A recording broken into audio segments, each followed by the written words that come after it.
పాఠశాలలో పనిచేస్తున్న స్కావెంజర్లు కానీ స్వీపర్లు కానీ గత కొన్ని సంవత్సరాల నుండి ప్రభుత్వ పాఠశాలలో పనిచేయలేని పరిస్థితులలో ఉంటే హరే రామ స్వచ్ఛ భారత్ అలాగనే హరితహారము అలాగనే ఇలాంటి స్వచ్ఛంద సంస్థలంటూ ఈ పేర్ల మీద అప్పటి బీఆర్ఎస్ ప్రభుత్వం వీళ్ళను విద్యార్థి సంఖ్య పేరు మీద 2500, 1500, 3000 ఇచ్చేసి వారితోటి ఆ ప్రభుత్వము వెట్టి చాకిరి చేపించుకున్న సంగతి అందరికీ తెలిసిందే.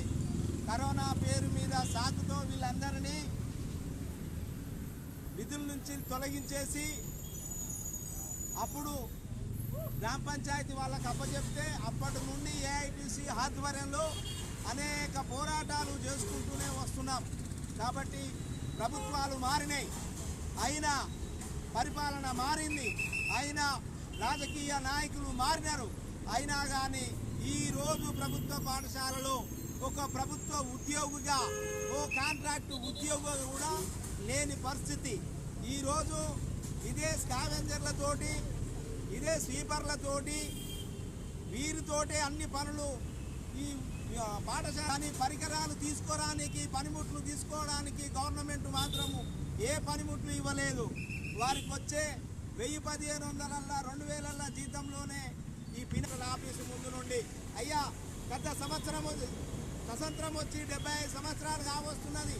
కాబట్టి 75 సంవత్సరాల నుండి ఏ ప్రభుత్వ పాఠశాలలో ఏ అటెండర్ కానీ ఏ స్వీపర్ కానీ ఓ టెక్నీషియన్ కానీ ఎవరు కానీ లేని పరిస్థితి ఈ నాటికి కూడా.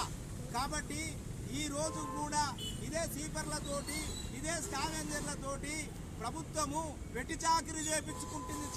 చాలని జీతాలు ఇచ్చేసి అయ్యా కొత్తగా వచ్చిన ముఖ్యమంత్రి రేవంత్ రెడ్డి గారు ఆల్రెడీగా మీకు లెటర్లు కూడా ఇచ్చినాము, మేము సమర్పించుకున్నాము మీ ప్రభుత్వ పరిపాలన దగ్గరికి వచ్చేసి. కాబట్టి అప్పుడు కూడా మేము తెలియజేసినాము, అయ్యా మాకు ఈ 2500 కానివ్వండి 3000 కానివ్వండి ఇవి మాకు సరిపోదు. అలాగనే కొత్తగా వచ్చిన ముఖ్యమంత్రి గారు రేవంత్ రెడ్డి గారు మీకు విజ్ఞప్తి చేస్తున్నది ఏంటంటే అమ్మ ఆదర్శ కమిటీలను రద్దు చేయండి, నేరుగా కార్మికుల ఖాతాలోనే విద్యాశాఖ ఆధ్వర్యంలోనే వీళ్ళకి జీతాలు ఇవ్వండి. అదే కాకుండా ఈ 2000, 3000 ఈ రోజు ఒక కాబట్టి అదే ముఖ్యమంత్రికి జీతము మేము 10 స్కావెంజర్లు స్వీపర్లు సమస్యలను మీకు విన్నవిస్తున్నాము.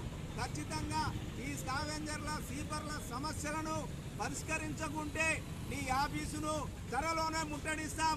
వీడికి 10ల సంఖ్యలో రావచ్చు, నీ ఆఫీసు కాడికి 100ల సంఖ్యలో వస్తాం. విజ్ఞప్తి చేస్తున్నాం. ఎందుకంటే మీరు పరిపాలన చేయబట్టి సంవత్సరాలు కూడా జరగలేదు. కాబట్టి మేము కూడా చెప్తున్నాము, ఉద్యమాలు ఖచ్చితంగా కొనసాగుతూనే ఉంటాయి. వీటితో ఈవోని అడగాల, కలెక్టర్ని అడగాల, లేకపోతే మున్సిపల్ కమిషనర్ని అడగాల, లేకపోతే జడ్పీటీసీని అడగాల, ఎంపీటీసీని అడగాల, సర్పంచ్ని అడగాల. ఎవరి దగ్గర నుంచే వస్తున్నాయి ఈ డబ్బులు? మరి అమ్మ ఆదర్శ ఛాలెంజర్లు స్వీపర్లు ఏఐటీసీ సంగారెడ్డి జిల్లా కమిటీ తరఫున ఈరోజు ధర్నా నిర్వహించడం జరుగుతుంది. ఈ యొక్క దాదాపు 30 సంవత్సరాల నుండి పాఠశాలలో పనిచేస్తున్న స్వీపర్లు స్కూళ్ళల్లో అనేక వాళ్ళే పనులు చేస్తున్నారు. స్వీపర్లుగా వాళ్ళే చేస్తున్నారు, ఛాలెంజర్లుగా వాళ్ళే చేస్తున్నారు, మధ్యాహ్న భోజనము పిల్లలకు వండి పెట్టడంలో కూడా వాళ్ళే చేస్తున్నారు. ఇన్ని పనులు చేసిన వాళ్ళు 30 సంవత్సరాల క్రితం రూపాయితోటి మొదలు పెడితే ఇప్పటికీ స్వాతంత్రం వచ్చి ఇన్ని సంవత్సరాలైనా వాళ్లకు 3000 రూపాయలతోటే ఈరోజు కాలం వెళ్ళగొడుతున్నారు. కాబట్టి మేము మినిమం 15,000 రూపాయలు వాళ్ళ ఖాతాలోనే నేరుగా వేయాలని, అదేవిధంగా అనేక నెలల తరబడి పెండింగ్ బకాయిలు ఉన్నాయి వాళ్ళు చేసిన పనికి ఇమ్మీడియట్ విడుదల చేయాలని కలెక్టర్ గారిని సంగారెడ్డి కలెక్టర్ గారిని విన్నవిస్తున్నాం. అదేవిధంగా వాళ్ళను పర్మనెంట్ చేయాలి. అదేవిధంగా వాళ్ళు అనేక సంవత్సరాల నుండి ఇప్పటిదాకా మా సెకండ్ వేజ్ 15,000 ఇవ్వాలి, పర్మనెంట్ ఉద్యోగులు గుర్తించాలని గవర్నమెంట్ను మేము ఏఐటీసీ తరఫున కోరుతున్నాం.